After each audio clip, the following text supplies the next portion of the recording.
श्रीमद् भागवत महापुराण तृतीय स्कंद। गर्भ में जीव की कष्टमय विविध अवस्थाओं और सकाम और निष्काम भक्ति का फल।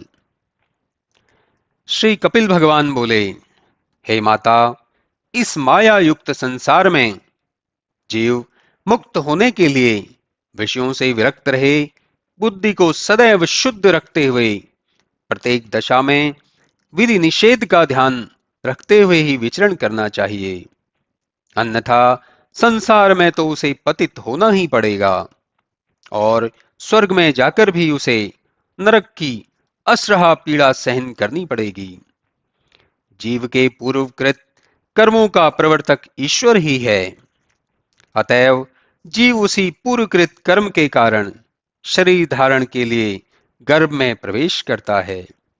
वहां जाकर वह प्रथम माता के रक्त में मिल 5 रात में पानी के बुल्ले के समान गोलाकार हो जाता है और 10 दिन में बेर के बराबर बड़ा और कड़ा हो जाता है।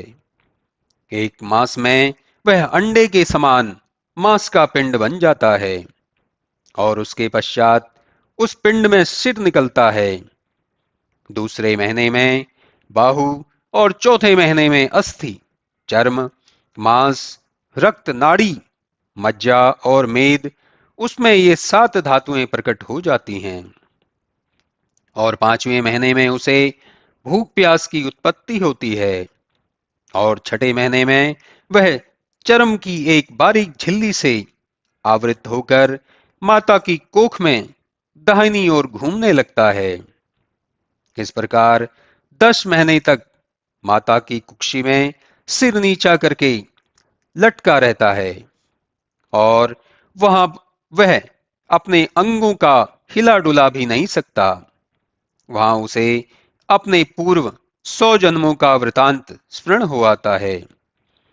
तब वह गर्भवास से भयभीत होकर बारंबार भगवान विष्णु की स्तुति करने लगता है और कहता है कि हे प्रभु, मुझे इस पाप बंधन से छुड़ाइए।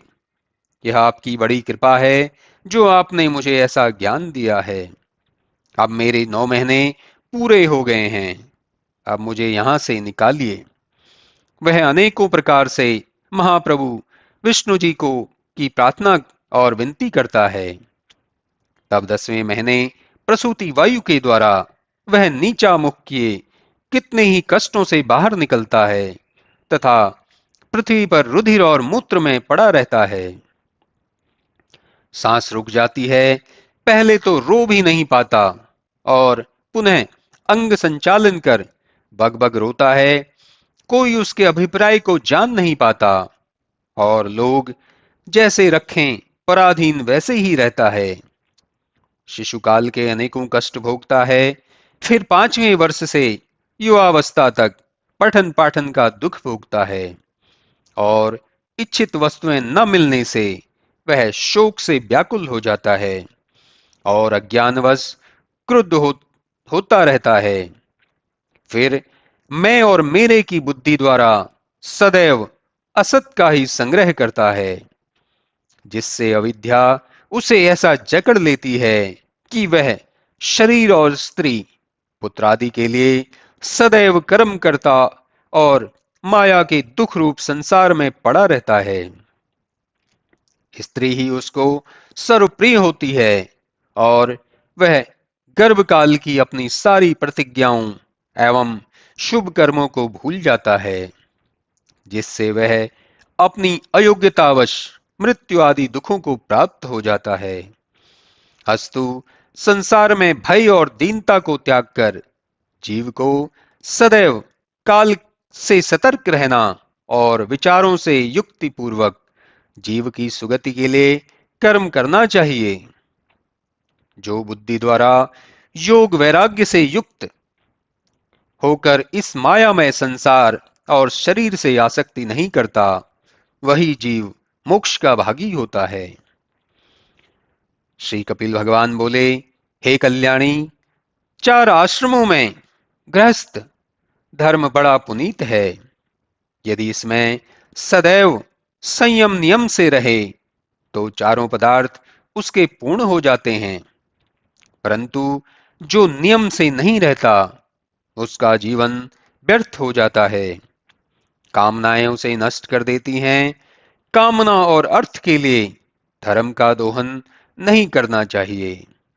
निवृत्ति का मार्ग ही कुछ और है। उसमें ममता और अहंकार को कुछ भी स्थान नहीं है।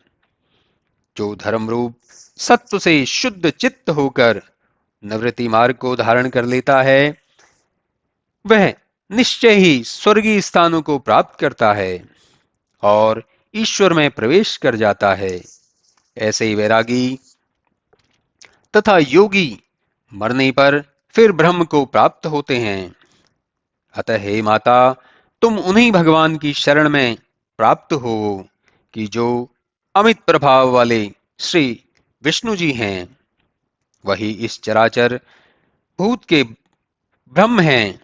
वही योग को प्रकट कर सनकादि योगेश्वरों तथा ऋषियों सहित सगुण ब्रह्म की उपाधि से परिपूर्ण हैं।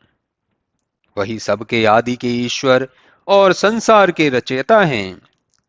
जो ऐसे ईश्वर को त्याग अर्थात श्री विष्णु जी की अमृत कथाओं को छोड़कर असत कथाओं को सुनते हैं, रजोगुण और कामनाओं से युक्त धर्म अर्थ और काम का सेवन करते हैं, वे निश्चय ही देव द्वारा नष्ट कर दिए जाते हैं और फिर पितरलोक में जाकर अपने पुत्रादिकों में ही उत्पन्न होते हैं। इस कारण हे माता, तुम श्रद्धा पूर्वक उन्हीं भगवान के चरण कमलों की भक्ति करो जो उन वासुदेव भगवान का भक्ति योग पूर्वक भजन करता है। वह शीघ्र ही वैराग्य को प्राप्त हो जाता है। वह ब्रह्म ही परम ब्रह्म, परमात्मा, ईश्वर, दृष्ट, दृष्टा और कारण आदि मित्र भावों से एक ही है। केवल शास्त्रों के मार्ग से अनेक प्रकार के जान पड़ते हैं। अतः कर्म, यज्ञ, दान, तप, वेद पाठ, मीमांसा तथा मन इंद्रियों को जीतने से, कर्मों के संन्यास, योग के अष्टांगों और भक्ति से, निष्काम धर्म से और दृढ़ वैराग्य से स्वतः प्रकाश करने वाले सगुण निर्गुण भगवान प्रतीत होते हैं। वही सब प्राणियों को जन्म देने वाले तथा मारने वाले अव्यक्त काल हैं। जीव की जन्म मरण दशा का भी मैंने वर्णन किया है। जो इसको विचार कर नियमबद्ध आचरण करेंगे उनका परम कल्याण होगा। जो मुझ में चित्त लगाकर इसको सुनता और कहेगा, वह मेरे स्थान वैकुंठ को प्राप्त होता है। मैत्रेय जी कहते हैं, हे विदुर, इस प्रकार कपिल भगवान ने कहा। जब कर्दम जी की स्त्री एवं कपिल जी की माता का समस्त मोह दूर हो गया, माता देवहूति सांख्य शास्त्र को प्रकट करने वाले कपिल भगवान को प्रणाम कर उनकी स्तुति करने लगी। हे प्रभु, आप संसार की सृष्टि तथा पालन करने वाले हैं। आपकी सहस्त्रों शक्तियां हैं और आप ही सब जीवों के स्वामी हैं। आप ही के उदर से कमल उत्पन्न हुआ है और उस कमल में ब्रह्मा उत्पन्न हुए हैं, जिन्होंने सृष्टि करना चाहा परंतु न कर सके। तब आपको बहुत खोजकर और आपसे आशीर्वाद प्राप्त कर ही वे सृष्टि करने में समर्थ हो सके। आपके ही गुणों के प्रभाव से यह पंच महाभूतों सहित सब गुणों का प्रवाह तथा सब कार्य कारण का बीज जल रहा है। आपने ही अपने गुणों से सब शक्तियों का विभाजन किया है। आप सब कर्मों से रहित हैं। फिर भी यह संसार की सृष्टि आप ही में स्थित है। हे प्रभु, आप जैसे अमित प्रभावशाली को मैं अपने उदर में धारण करने योग्य कैसे हो सकी? आश्चर्य है। हे प्रभु, आप पापियों के नाश के लिए ही अपनी माया से मुक्त होकर अवतार धारण कर अपने भक्तों का यश बढ़ाते हुए संसार का कल्याण करते हैं। हे भगवान, आपका नाम जपने और सुनने से भी जब चांडाल से चांडाल सोमयाग के लिए समर्थ हो जाता है, तब आपका साक्षात दर्शन करने से तो कहना ही क्या है। अतः आप ऐसे कपिल रूप से साक्षात परम ब्रह्म विष्णु जी को मैं प्रणाम करती हूँ। हे प्रभु, आपके गर्भ से ही वेद उत्पन्न हुआ है और आप परम पुरुष हैं। मैत्र जी कहते हैं, माता के इन वचनों को सुनकर कपिल जी ने माता से यह कहा, हे माता, मैंने यह जो सुख मार्ग तुमसे कहा है, इसका अनुष्ठान करने से तुम शीघ्र ही जीवन मुक्त हो जाओगी। इस प्रकार माता को आत्मगति दिखाकर ब्रह्म को जानने वाली माता से आज्ञा लेकर भगवान कपिल अपने लोक को चले गए। तत्पश्चात देवहूति जी भी जटाजूट धारण किए उसी आश्रम में कठिन से कठिन और सरल से सरल सभी प्रकार के तप और व्रत आदि करके ब्रह्म को प्राप्त हो गई। आज तक वह स्थान सिद्धपद नामक क्षेत्र संसार में प्रसिद्ध है। हे विदुर, तुमने जो मुझसे कपिल जी का आख्यान पूछा था, वह देवहूति के संवाद सहित तुम्हें कह सुनाया।